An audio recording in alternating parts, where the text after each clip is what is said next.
جائے اور اللہ یہ خوشی کے دن آپ نے عطا فرمائے، ہمیں اس کو بھرپور خوشیوں کے ساتھ نصیب فرمائے۔ اس طریقے سے اس دن کو منانے کی کوشش کی جائے اور ہر قدم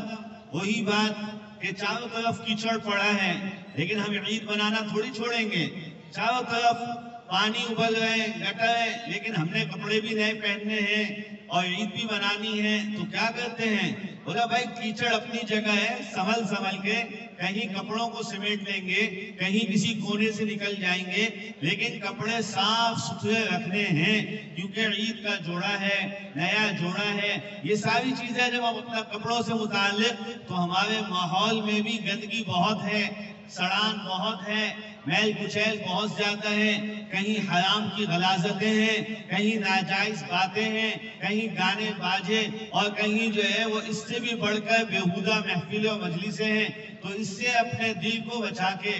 دل بن گیا ہے، دل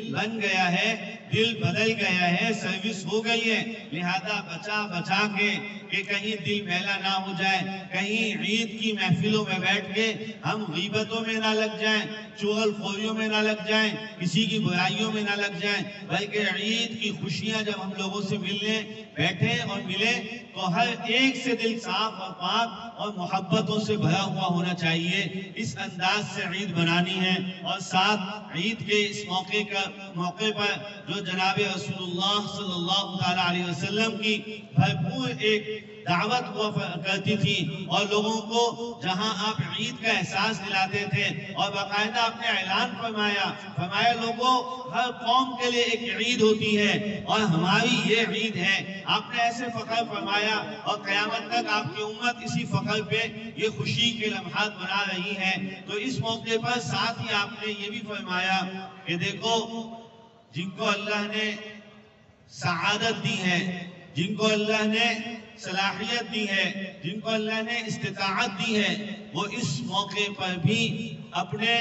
تنگ لوگوں کا بھی خیال رکھیں، اپنے غرباء کا بھی خیال رکھیں، نہ اتنے زیادہ حد سے تجاوز اپنی خوشی میں کریں کہ غرباء کو دیکھ کر افسوس ہو، اور نہ اتنا زیادہ جو ہے بخل دکھائیں کہ عید کی خوشی بھی نہ رہے۔ خوشی بھی بنانی ہے، محبت کے ساتھ بھی بنانی ہے، اور پھر ساتھ ہی ساتھ یہ کہ غرباء مساکین کا بھی خیال رکھنا ہے۔ اسی کے لیے آپ کو معلوم ہے صدقۃ الفطر بہت اہم صدقہ واجب کیا گیا اور اس کا حکم بھی یہی ہے کہ عید کی نماز سے پہلے اس کو ادا کرنا یہی ضروری ہے اور یہی اصل ہے۔ اگر عید کے بعد صدقۃ الفطر عید کی نماز سے پہلے ادا نہ ہوا تو بعد میں اس صدقہ فطر کی وہ حیثیت نہیں رہے گی، وہ ثواب نہیں رہے گا جو عید کی نماز سے پہلے ہے۔ تو صدقۃ الفطر جن لوگوں نے ادا کر دیا الحمدللہ، جنہوں نے ادا نہیں کیا وہ ادا کر لیں، اور اس کے بعد پھر ساتھ میں جب عید کی خوشیوں میں اپنے گھروں میں ہوں، اپنے عزیزوں میں ہوں،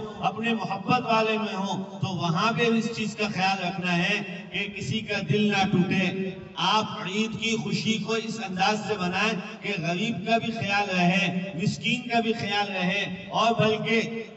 کوشش کرنی چاہیے کہ تلاش کرنا چاہیے کہ مجھے اس موقع پر کسی مسکین کے سر پہ ہاتھ رکھنے کا موقع مل جائے، کسی یتیم کے سر پہ ہاتھ رکھنے کا موقع مل جائے، اور یہ یتیم اور مسکین کے سر پہ ہاتھ رکھنا یہ رحمت للعالمین صلی اللہ علیہ وسلم کا طریقہ ہے کہ خوشی کے وقت میں آپ مساکین اور یتامہ کے سر پہ ہاتھ رکھتے تھے اور ان کو اس بات کا احساس دلاتے تھے کہ امت محمد رب کریم کے محبوب پیغمبر نے ایسی بنائی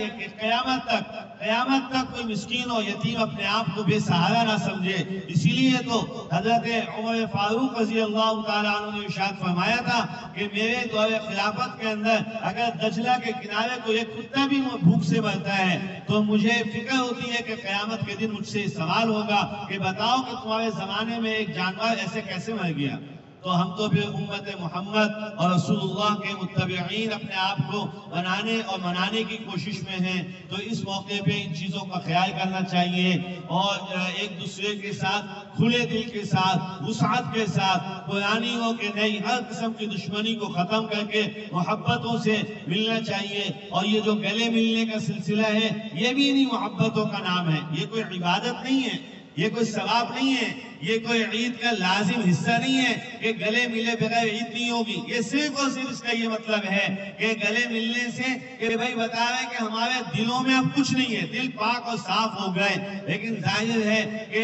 جب یہ دل اگر صاف نہ ہو اور جھوٹ کے گلے ملتے رہے تو یہ تو دو گناہ ہو جائیں گے، ایک جھوٹ کا اور دوسرا منافقت کا۔ میرے محترم دوستوں اور بزرگوں، امت کو اس وقت اتحاد اور اتفاق کی اشد ضرورت ہے، اور یہ اتفاق اور اتحاد صرف ایوانوں سے نہیں ہوتا، صرف یہ اذانوں سے نہیں ہوتا، یہ اتفاق اور اتحاد خاندان سے، برادری سے اور آپس کے رشتوں اور تعلقات سے اتفاق و اتحاد شروع ہوتا ہے، اور پھر یہ آہستہ آہستہ پوری امت اور امت مسلمہ میں پھیلتا ہے۔ اللہ کریم اپنے کرم سے ہم سب کو اتفاق و اتحاد کی توفیق عطا فرمائے۔ خوشی کے موقع پہ ہمیں اپنے خوشی کے اعمال اللہ شامل کرنے کی توفیق عطا فرمائے، سعادت عطا فرمائے۔ آخر دعوانا الحمدللہ رب العالمین۔